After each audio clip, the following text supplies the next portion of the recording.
Tonight we are going to be continuing to look anatomically at the body and apply that awareness and perspective to one of the poses. So the one that I had chosen for this evening is Bhujangasana, or Cobra pose. Now, talking about Cobra pose, and I shared this with my live class this morning.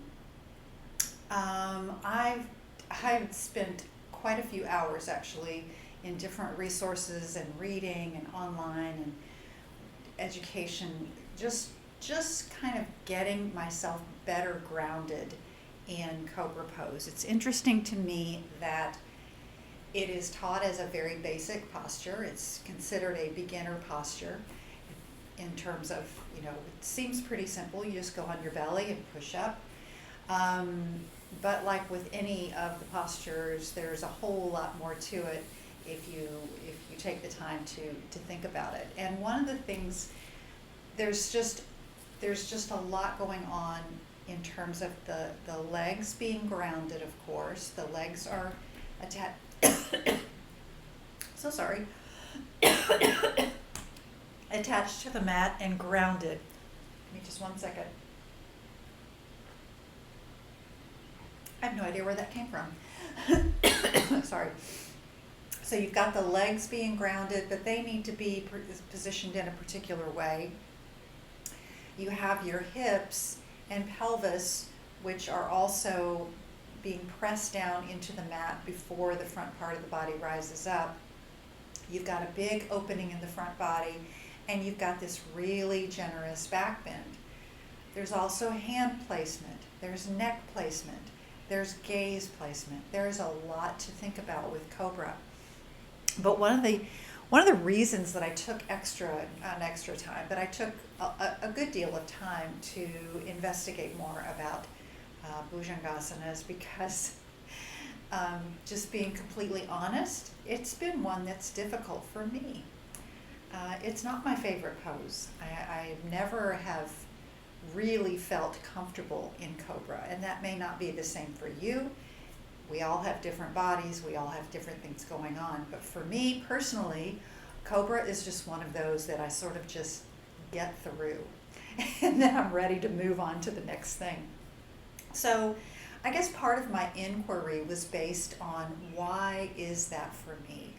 Why do I find it difficult to hold a Cobra? Why do I feel like I don't have the strength that I think I should in Cobra? So that just is what kind of led me down the rabbit hole to do a lot more research. And after all of that was done, I had several light bulb moments. And so I'm going to share those with you this evening when we get into the posture. But so I hope that maybe some of those points of illumination will be useful to you as well. I can tell you that I practiced my Cobra yesterday. I practiced it in my class today. And for the first time in my yoga career, did I feel comfortable in Cobra. So again, if it worked for me, maybe it'll help you. Maybe you already love it, and that's great. Again, these are just my my pieces and points of wisdom that I can pass along, and perhaps that they'll be useful to you as well. So we are going to be doing a fair amount of work with the upper body and back bending. To start, I'm going to have us just take a seat here for a moment just to do a little grounding, but then we're going to be laying down and starting to warm up the back just a little bit. So take a comfortable seat to start. Sorry, that was quite an intro, but I just wanted to give you an idea where we were going this evening. So take a comfortable seat. Maybe it's Sukhasana, maybe it's Hero's Pose, whatever feels easy for you to sit down in. And allow your eyes to close, or bring your gaze softly down your nose so that we really drown out the rest of the stimuli coming into the visual field, and allow the mind to quiet down a little bit.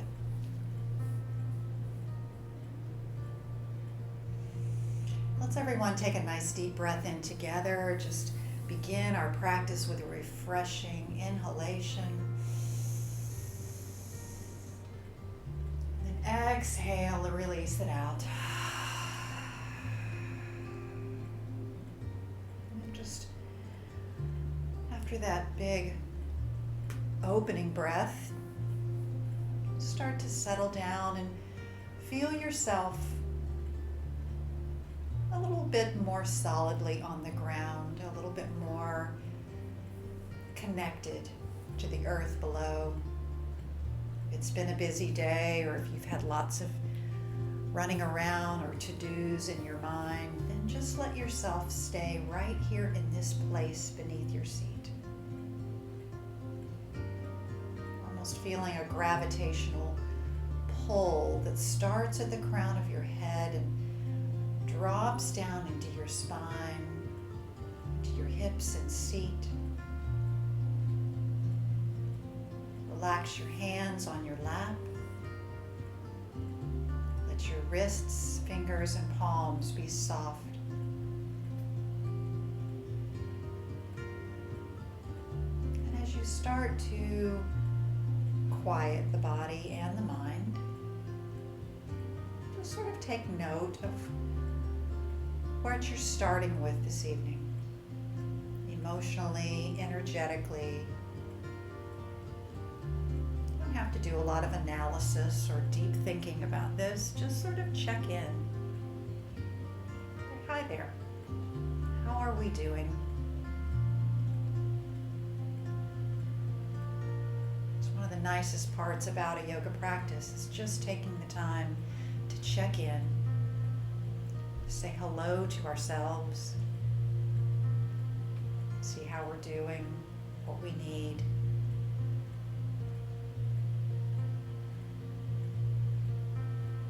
Let's just take a couple more breaths here.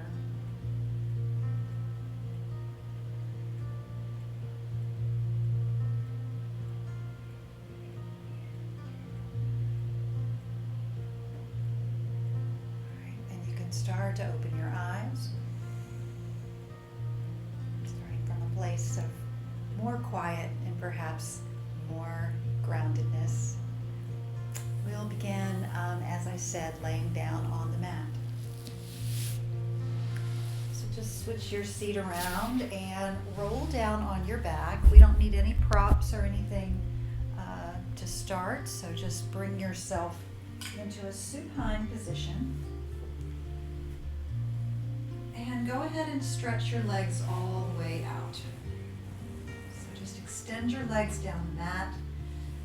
Maybe just wiggle back and forth. Make sure that you feel both of your shoulder blades, both sides of your hips are equally weighted.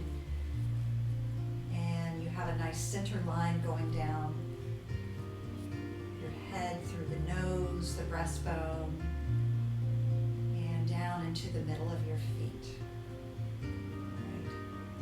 Take your hands and lay them on either side of your hips. Now, starting from this nice, just sort of easy, very, very neutral position, I'd like you to bring your mind's eye and your awareness to the center of your breastbone. So the area just to the right of your heart's a little bit to the left of center, so it's just right in the center. And just notice your breath as you're laying here, and the chest rising and falling. And the breastbone slightly lifting as each breath expands your lungs. So now that you've got that point fixated in your mind, I'd like you to engage the muscles that are in the center of your back. Just the lightest bit of starting to contract the muscles that are right in between, maybe to the lower part of your shoulder blades. So not up into the shoulders necessarily, but the erector muscles and the area just just south of the shoulder blades. Just contract them a little bit. Not doing any lifting, we're not coming off the floor. We're just practicing feeling where those muscles are in a nice neutral setting where the rest of the body isn't having to work. We're not creating posture. We're just contracting into the center of the back. And just let it go. You can contract and release and just sort of practice feeling into the area where I'm describing. And then as you contract, make your next time that you contract a little bit more aggressive, so a little bit more contraction. And what you may find is that the two sides of your upper back start to knit together, and your breastbone begins to lift, your sternum begins to lift. And again, you may not actually be coming off of the floor. You may still be very grounded, that's fine. So it's almost like a fish pose, but we're not even really trying to press up just yet. We're just feeling that lift of the sternum simply through the contraction of the erector muscles and the trapezius. All right, so just sort of contract and release. You don't have to continue to hold it the whole time. Just practice feeling into that area and lifting the sternum. So after you've done that a couple of times, we're going to make the next time through even a little bit more aggressive. So pressing those muscles as you contract and lifting them slightly up. And now you may feel a little bit of space lifting up in the center of the back. Again, as the sternum begins to lift, and you're lifting up straight toward the ceiling, and now your shoulders may start to roll a little bit toward the outside as the center of your back contracts and again knits together. Everything else is still on the ground. We're not doing anything more than what I've described. And then exhale and let it roll down, flattening out into that upper back. Let's practice that one more time. We're just building awareness for the central part of the back and using those muscles. So try that one more time. Contracting and pressing the two sides of the upper back together, reaching toward the center. Sternum is lifting, and you may feel more groundedness now in the outside of your shoulders, maybe even into the triceps. Breathe, lifting that sternum high. Exhale and let it come all the way down. All right, very nice. Go ahead and bend your knees, and let's just hug the knees into the chest. Reach your arms around your knees. Lift your forehead up. Reach your forehead toward your knees, so you're just curling up into a compressed little ball. And then gently maybe rock back and forth a couple of times, side to side. And then we're going to come all the way up, so you can roll to one side and come onto your seat. Bring your knees underneath. Let's come into a tabletop position. All right. So now, with the memory of what we just worked on, bringing that awareness to that same area. So basically, where we're targeting here are the erector muscles, which come around the middle of the back and attach to the spinal column, not the spinal cord, spinal column, as well as the trapezius, which is a triangular shaped muscle. It goes straight up and then out to a point. So it's two triangular shapes in the upper back. So those are the muscles that we're working on contracting. So come into tabletop now, and we're going to start to just roll the chest from side to side. So I sometimes call this a barrel roll. So just doing it from side to side, but using those same upper back muscles, contracting and then pressing the ribs to the left, and then rolling it down and lift lifting and pressing the ribs to the right. So we're really coming into maybe two variations of your cow. You're dropping down into cow in the center, but we're rolling the chest from side to side, but the action is being initiated and being propelled by those middle back muscles, okay? So just keep that up, pressing from side to side. Your neck can be really soft here, released. And then the next time you come to one of the sides, go ahead and roll it all the way up. Take your upper back up to the ceiling, so coming into a cat stretch, and then rolling it all the way around and back down. So now you're going to create the barrel all the way up into the cat, pressing out to the side, keeping your awareness into those upper back muscles. So that is where your action begins, where the energy is coming from. Right, so just keep that up. And then one more time around, and then let's just turn the barrel the other way. We rolled it up the hill, and now we're going to let it roll all the way down, so to speak. So just keep pressing up and around. Get a nice little stretch into the rib cage as well, as we're rolling from side to side, up and down, and then one more time and come back into a neutral spine. Go ahead and press back into a child's pose and reach your arms forward. Coming into an extended child, we're going to let the hands tent. In other words, the palms stay up off of the mat, and we're pressing down into the fingertips. So tent your hands, create those little cat claws with your hands, and then let your chest drop down. You can even let your forehead come all the way down to the mat if that feels good. Pressing in and between the eyebrows, the third eye, and feeling that lovely stretch now coming into the upper back.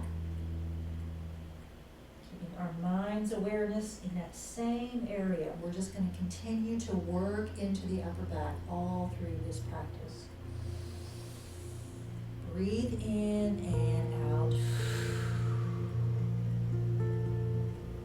And come on back up to tabletop position. All right, let's go ahead and do one more thing. Let's bring the knees wide. Bring the big toes together to touch. And take the right arm out, swing it up toward the ceiling. We're going to thread the needle and bring the arm down underneath. Slide it underneath and bring your weight down on the right shoulder. Just threading the needle, stretching and opening into the upper back. 2 more breaths here.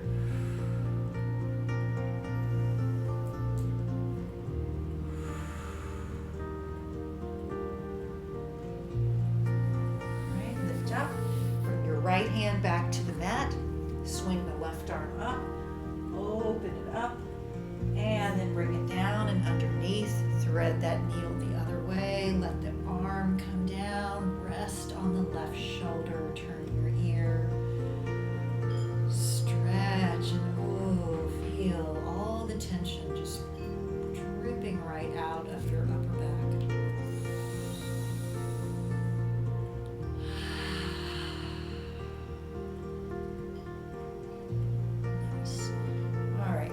Back up to your tabletop position. We're going to bring the right foot forward, coming into a runner's lunge. Only runner's lunge for a moment. I just want you to lift the left knee up and make sure that you have a nice long stretch on that left leg, and then let your left knee come back down. So now we've got a nice long stretch in a low crescent. Remember, you can always curl the toes or keep the foot flat.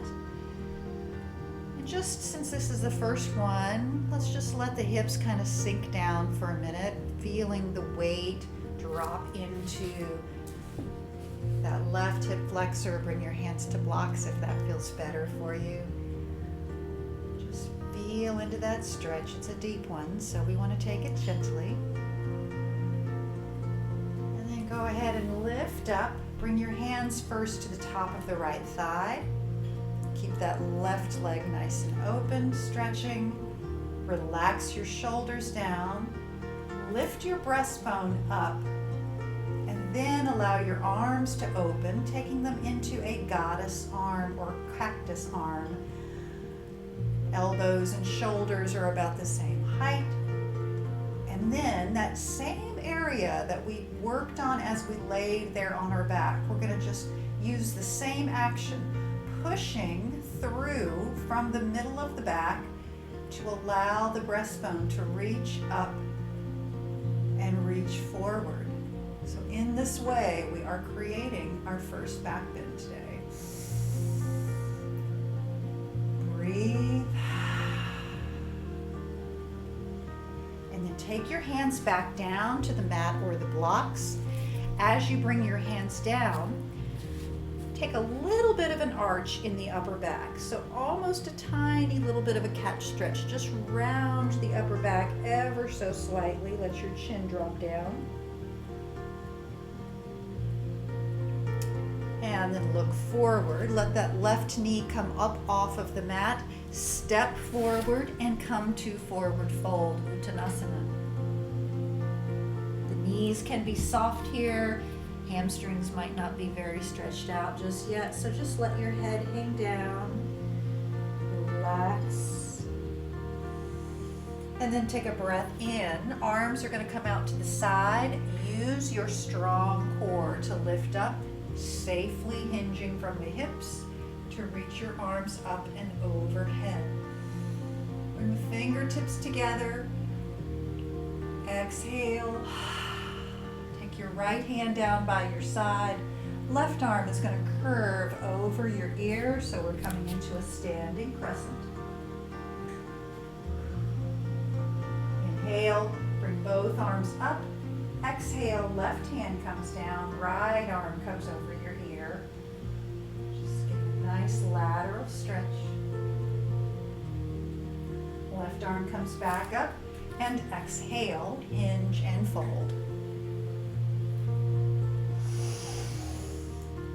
Go ahead and take your feet back, walk them backwards, take a one downward facing dog. Lift those hips nice and high. Heels rising up. Inhale. Exhale. Let the heels drop down. Push the thighs toward the back. Come back down to tabletop position. And this time we're going to press back to child's pose, but I want you to keep the toes curled. So you're going to keep the toes curled, pressing back, letting your hips sink back towards your heels. And we're going to take that same extended child with hands reaching forward, tenting the palms, tenting the hands, and pressing those cat claws down into the mat. Take a couple of breaths here, really feeling into the upper back. The erector muscles, maybe even in the armpits, into the triceps as well.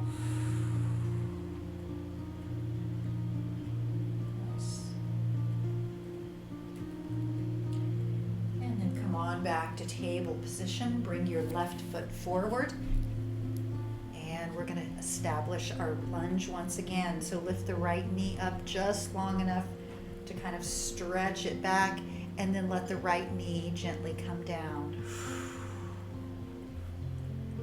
Taking it nice and slow, just as we did before. Let the weight of the body sort of just establish itself. Feeling that right hip flexor, inner groin, adductors getting a stretch. And then we can lift up, bring the hands to the left thigh, soften the upper body, bring the awareness to that middle back region and press your breastbone forward, spreading the rib cage and pressing it toward the back, feeling your shoulder blades sort of come and knit to the center once again. And then you can let your arms come out. Keep pressing forward. Soften into the shoulders. Let your jaw be soft. Breathe. And then take your hands down, back to the blocks or the mat. That little tiny rounded counter stretch, just letting yourself round into the upper back. And then come out of that.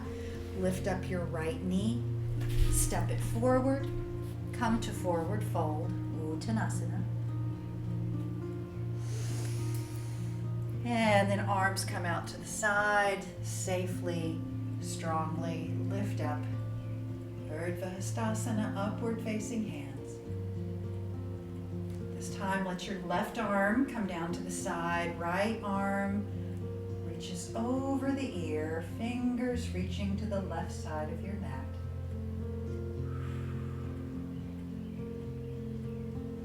Inhale your left arm up, right arm swings down.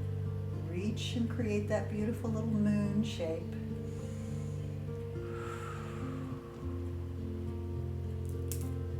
All right, inhale, both arms come up, and exhale, forward fold. From forward fold position, let's come on down to our knees once again and go ahead and take a seat. So you can take a seat and find a comfortable spot for just a moment where while I talk through a couple of the ideas that I'd like to share. Okay, so one of the aha moments for me in researching and learning more about Bhujangasana had to do with understanding the relationship between the spine and the pelvis, and especially the curve in the lower back. I have always given the cue in Cobra and in several of the prone position postures that when we come down on the belly, we want to feel anchored. And while that's true, the problem with anchoring yourself by pressing the pubic bone down, which is what seemed very natural and helpful to me. The problem is when we anchor down through the tailbone, what we're actually doing most of the time is tucking the tailbone. So when we're anchoring down through the pubic bone, when we're pushing down through that pubic bone, we're taking a tuck in the pelvis. What's important to understand is that the natural curve of the spine is this beautiful S curve. And we want to maintain the integrity of this lordatic curve from the sacrum, which attaches to the pelvis, to the L vertebra. So we all have this inward curve, and we're going to need that when we do any kind of a back bend. Well, what happens when we tuck the pelvis or we push the pubic bone forward is that we lock down into that low back region and we lose the mobility. And so we're actually doing ourselves a disservice by locking this area down and not allowing the back to do what it naturally wants to do, which is to curve. The vertebrae are designed for that lovely curve. Now, of course, saying all of this, as always, your mileage may vary. Everybody's body is a little bit different. So if you have reason to need to protect that area, or you have pain or discomfort that is caused by too much of that curve, then you need to probably back down out of your Cobra and just not be trying to curve up so much. But what I'd like you to do, there's so much that I want to share, but what I'd like you to do is go ahead and take a position on the mat and lay down, because this was very enlightening to me. So laying down on the mat, first of all, take your hands, find some place where you can kind of grab hold of your pelvis. Just feeling the back, the ilium of which is the top of your pelvis, just feeling into that bony structure. Now, if I were to say, plant your pubic bone down into the mat, pushing down into that pubic bone, do you feel what happens with the pelvis? Because generally speaking, you're going to be tilting it down. You're really engaging into those muscles, you're pushing down into the pubic bone, and you're tilting the pelvis into an anterior position, meaning pushing it to the front. So instead of doing that, I want you to just practice seeing if you can engage the muscles of the abdominals without taking the tuck. So it doesn't mean that we're not using the core body when we're coming up into this back bend. You certainly are. But I want you to just see if you can come into a resting position and practice engaging into the abdominals without changing the position of the pelvis. I know this is a little difficult for me to teach remotely. It was easier in the live class, but I think that hopefully that still makes sense. So just feeling that your abdominals can engage. It doesn't have to be overly much, just practice engaging, but still leaving the natural curve of the pelvis and spine intact. Okay, so that's one teaching moment that I want to share. The other thing is this. If you go ahead and let's go ahead and tuck the pelvis. So push down into that pubic bone. Feel everything really lock down in the center.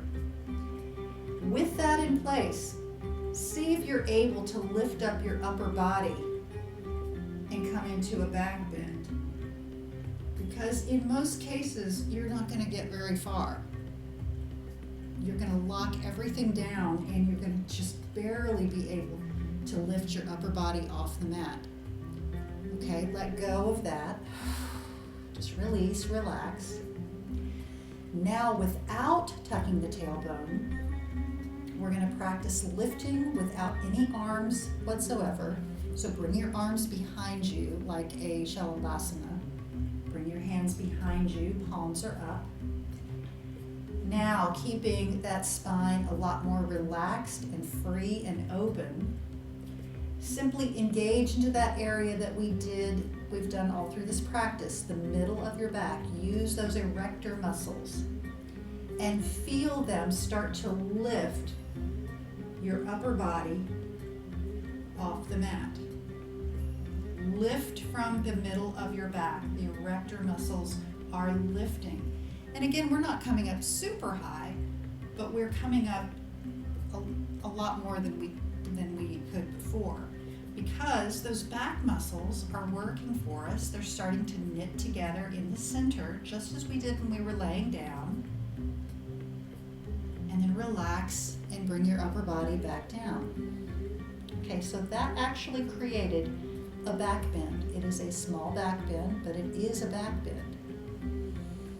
So just practice that a couple of times, just lifting from the middle part of your back, using the erectors, and lift up, and just feel your shoulders lift off of the mat, and allow yourself to lift to whatever degree feels fairly comfortable for you.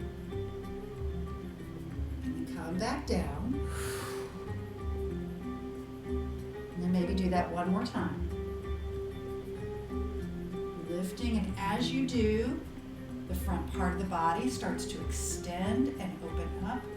And then release and let it come back down. All right. Point 2, I want to talk about the legs. So in a Cobra, we want to have the legs somewhat far apart. Definitely not together. So either straight off of your hips, or you could even bring them out a little bit wider, almost to the width of your mat. As you do so, roll to the outside of your foot. When you do that, you are allowing your inner thigh muscles to go to work and lift up. So this is helping to provide the support and the strength in the grounded part of your body.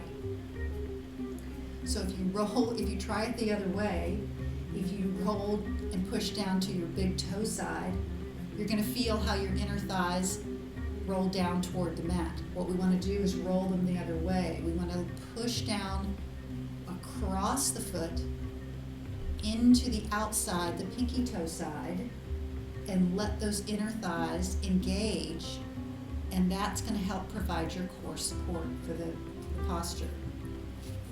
So I know I'm throwing a lot of information at you, and that's why this is difficult to do all at once. But I did want to mention the legs and at least give you those points as far as the leg position. All right. So let's try this again. Keeping the arms behind you once again. Now we're going to start to add in the arms. All right.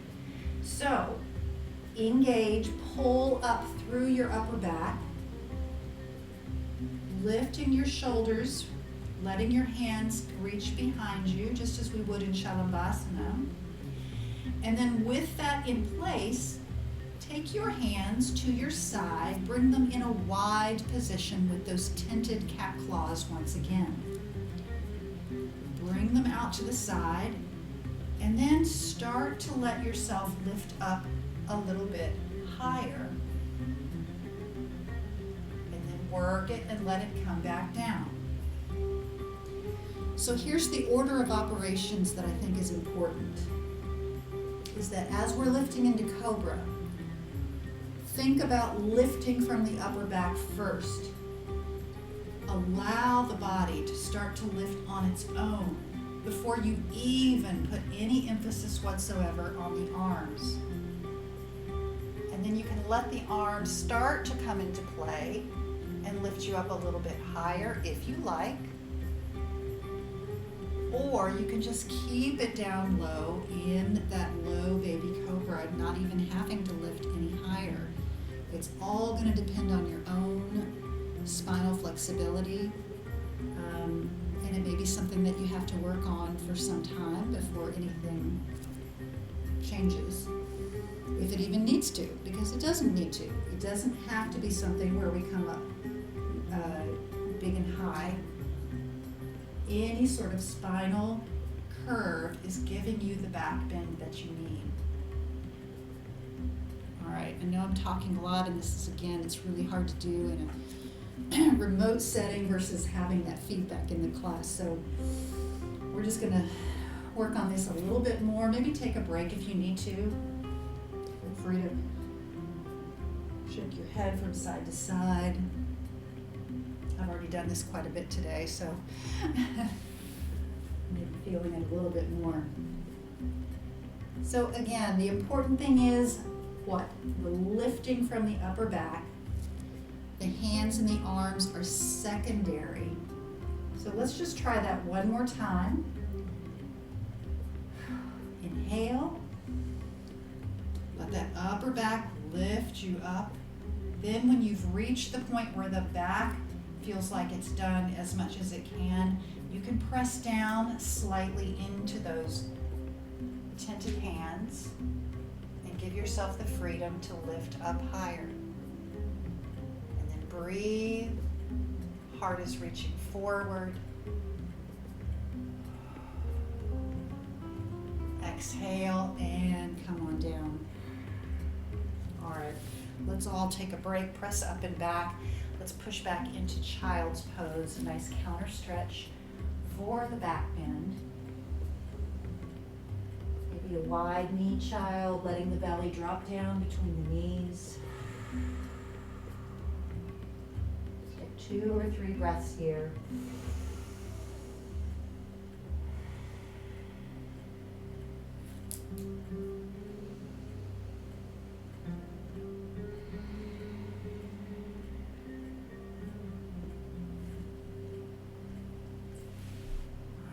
As you're ready, come on back up to tabletop position. After we're done, I'd love to hear some feedback from everyone. really helps when we're working on something like this to kind of get a sense of what's resonating with you. So maybe we can do that once the practice is finished. So let's come into tabletop. Let's just move a little bit. We're going to put it into practice at least a time or two, and then we can begin to cool down. So let's lift up to downward facing dog. Press those hips up and back. Nice long stretch. Inhale. Exhale. Inhale, bring your right foot forward. Drop the heel of the left foot. We're going to lift up to warrior one. So really root down through the left leg. Right knee is bent. Reach your arms softly up. Relax those shoulders. Feel that lovely opening in the heart space. Breathe. And then reach your hands forward. Bring them all the way back and behind. Hinge forward over your front leg, coming to Dekasana. Inhale, lift your arms back up, reaching with the extension now, and then straighten the front leg, coming to pyramid legs.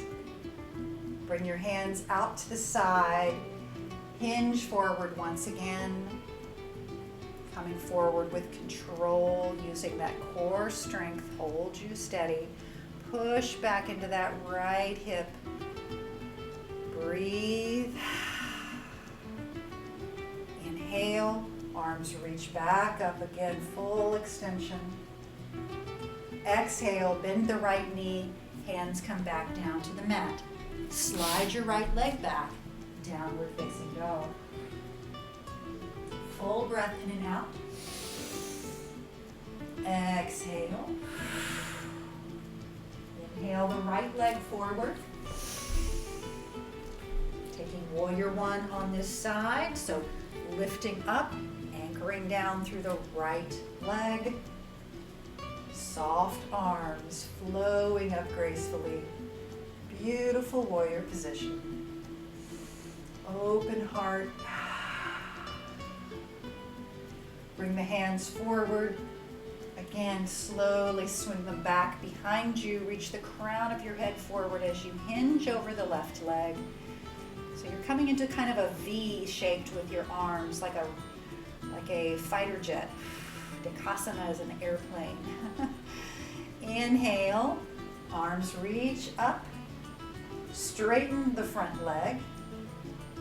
Bring your arms into a T and now hinge with pyramid legs, hinging forward.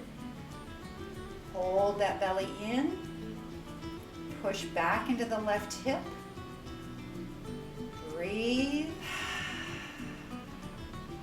Inhale, lift your arms back up, full extension. Exhale, bend the left knee. Hands come back down to the mat. Slide the left leg back, downward facing dog. Inhale, come forward, drop down to your knees, and roll down to your belly. We're going to try one more Cobra.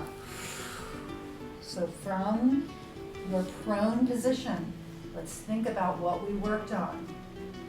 Pressing down through the tops of the feet, engaging the adductor muscles. Let your upper back lift your shoulders, lift your torso, pushing your heart forward, and then bring those hands out to the side and give yourself the additional freedom, if you like, to rise up higher. Breathe.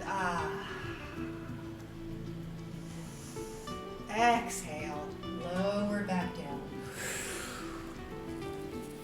Inhale, press up and back, child's pose.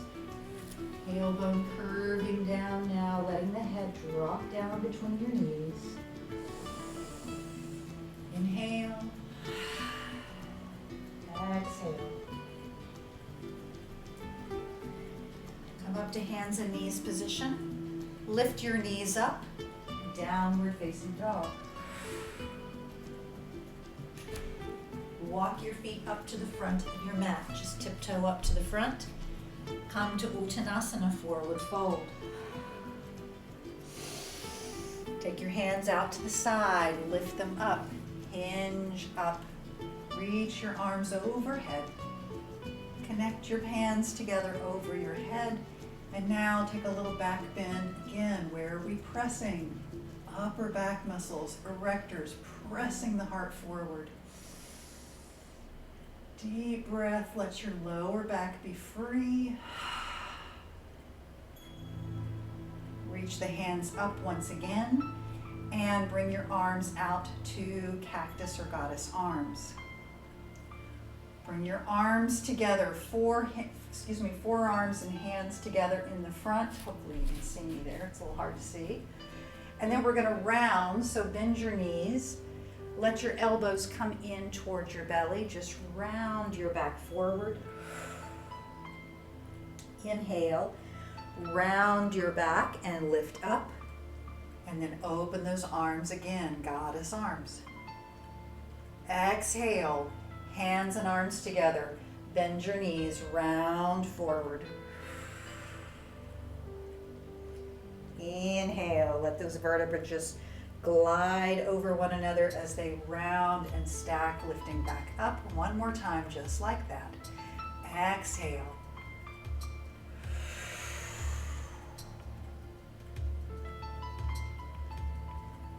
Inhale. Lift back up all the way. Bring the arms out, then lift them up, and exhale, forward fold.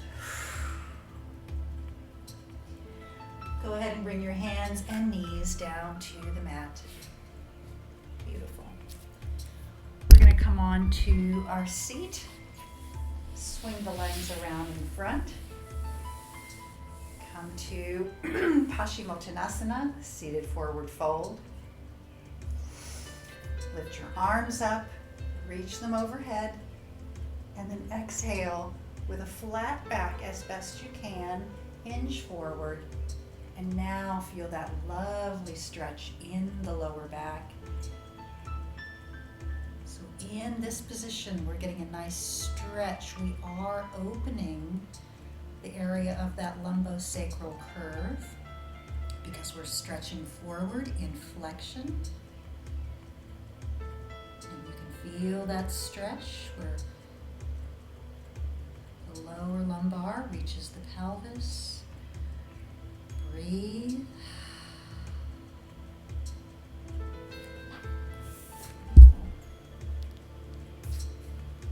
Inhale and come on back up. Take your right leg, bring your right heel and stack it on top of your left toes. So your leg is a little bit crossed, a little bit of an internal squeeze together.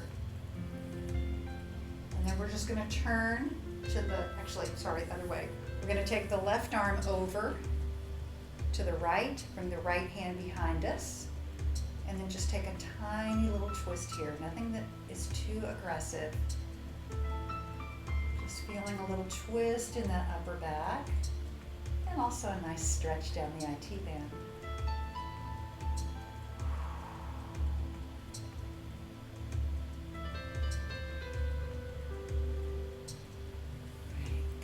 Yourself back to center.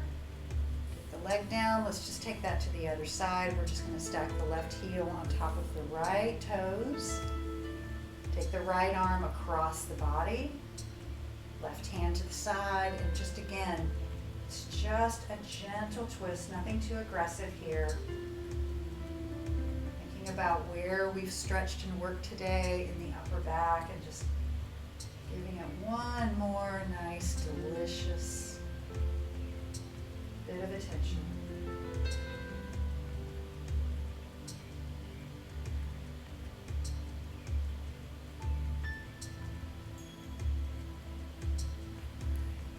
Come back to the center, and let's just go ahead and roll all the way down.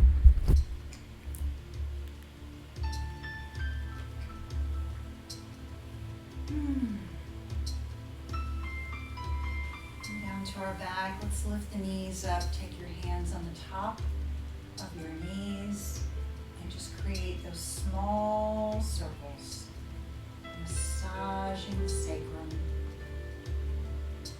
Oh, it feels nice. Just letting the weight of the legs provide just the right amount of stimulation.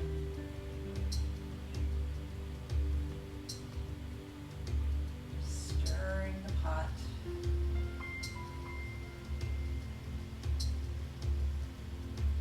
And then let's bring it around the other way. So just change the circle direction.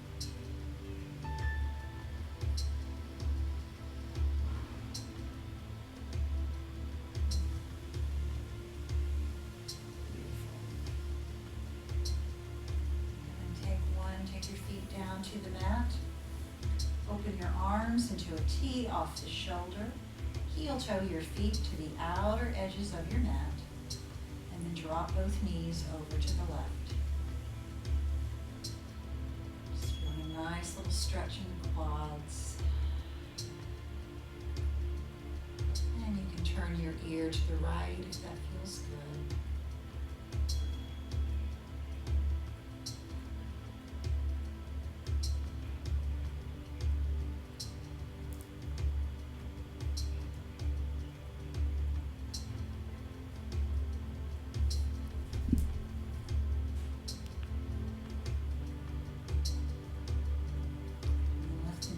Up to the top, let them windshield wiper over to the right, just dropping them down. Go, letting the weight of the legs naturally give you the stretch you need. Need to push. Just release.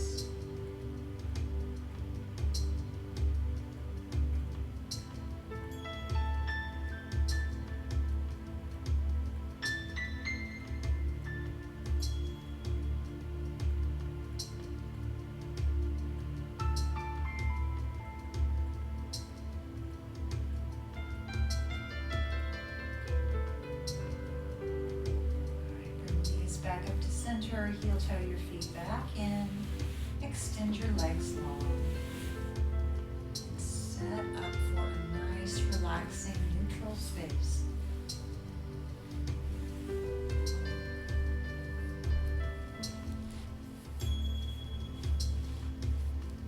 Just settling in and finding a place where you can enjoy and relish the stillness for just a few minutes.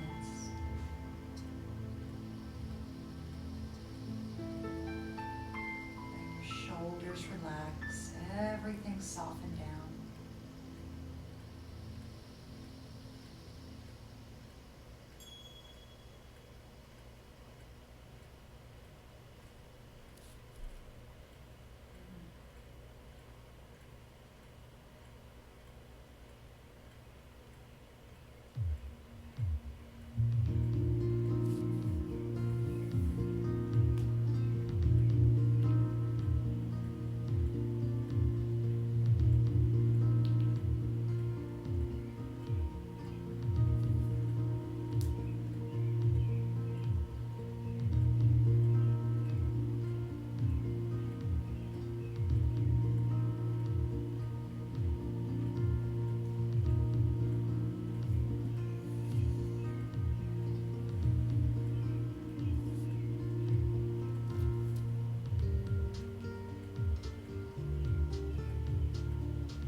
for ourselves.